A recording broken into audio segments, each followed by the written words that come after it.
Hello, hello. King David, de retour avec une petite vidéo de réaction. Je sais que ça fait un bail, ça fait un petit bail. Mais bon, on est de retour. Ouais, ça fait peut-être 2 ans. On est de retour. On va essayer de travailler avec un peu plus de constance. Sans plus tarder, je lance la vidéo. Ou pas. Il y a 1 an, j'ai frappé mon homme. Je lui ai cassé le nez, je l'ai fait saigner du nez. Est-ce qu'il t'a frappé? Il m'a frappé en retour et m'a fait une commotion cérébrale. Tu penses que c'est lui qui a tort? Tu penses qu'il aurait dû me frapper en retour? Je suis vraiment désolé. Attends, tu lui as cassé le nez? Je suis vraiment désolé que tu sois passé par là. Ça, je suis vraiment désolé que tu aies traversé ça. Ce n'est pas Ah, dinguerie, dinguerie. Je sais pas si vous avez un peu suivi. Bon, c'est une traduction, hein. Ils ont fait, c'est traduction automatique de YouTube. Ils ont fait leur effort. C'est pas trop ça, mais bon, voilà. Donc, si vous avez un peu suivi, il y a la première dame qui dit que elle a frappé son homme, elle a fait saigner du nez, elle lui a cassé le nez, elle a fait saigner du nez. Et puis son homme lui a répondu et lui a donné une commotion cérébrale. La question, c'est qui est en tort? La réponse facile, c'est vous allez me dire que tout le monde est en tort, mais c'est pas ça qu'on cherche, ça c'est trop facile. Euh, est-ce que, est-ce que l'homme, est-ce que l'homme a le droit de répondre physiquement à une altercation physique?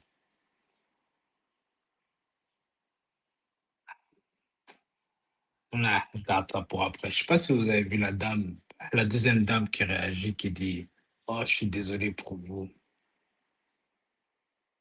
Je suis désolé pour vous». C'est elle qui a commencé le truc. De quoi on parle? Elle lui a cassé le nez. De quoi on parle?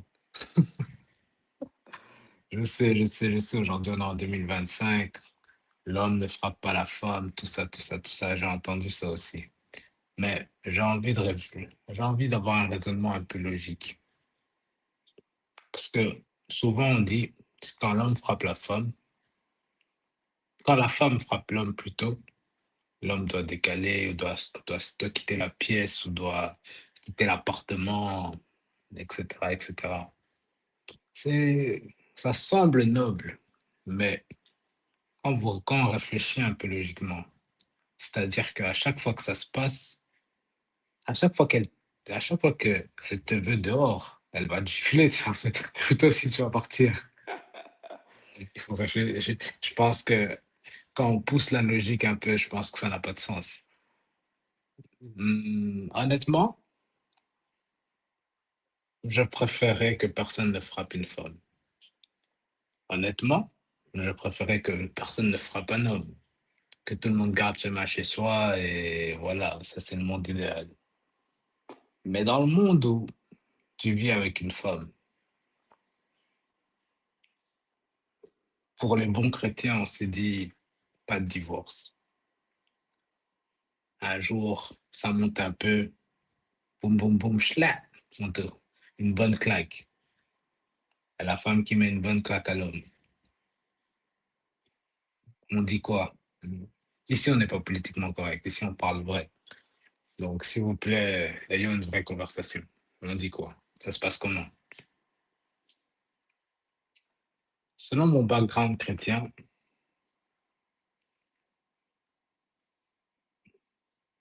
il est important de savoir qu'on veut réparer cette situation pour, comme j'ai dit plus tôt, il n'y a pas de divorce. On est là. Maintenant, en tant qu'homme, vous allez prendre la claque, quitter la pièce, et puis vous allez revenir dans la pièce. Il se passe quoi quand vous revenez dans la pièce? Vous avez une conversation normale. Oui, tu m'as tapé. Pourquoi? Elle aussi, elle dit oui, pardon, pourquoi je t'ai tapé, etc., etc., etc. En soi, il n'y a aucune conséquence. Mais bon, après, voilà, vous êtes revenu. Deuxième fois, vu qu'il n'y a pas eu de conséquence, je plaque. Deuxième fois, un autre jour. Vous faites quoi? Vous quittez encore la pièce, vous quittez l'appartement, vous allez faire un petit tour, et puis vous revenez dans l'appartement, et puis quoi? Ah, tu m'as tapé la deuxième fois. blablabla, bla, bla, bla. Excuse-moi. Ça ne devient pas une habitude à ce moment-là. Je- Moi, j'ai une petite opinion. Je pense que on n'est pas, je pense que c'est dangereux d'avoir une théorie dans le monde où les plus faibles peuvent juste attaquer les plus forts sans conséquence. Je pense que ça crée nos habitudes.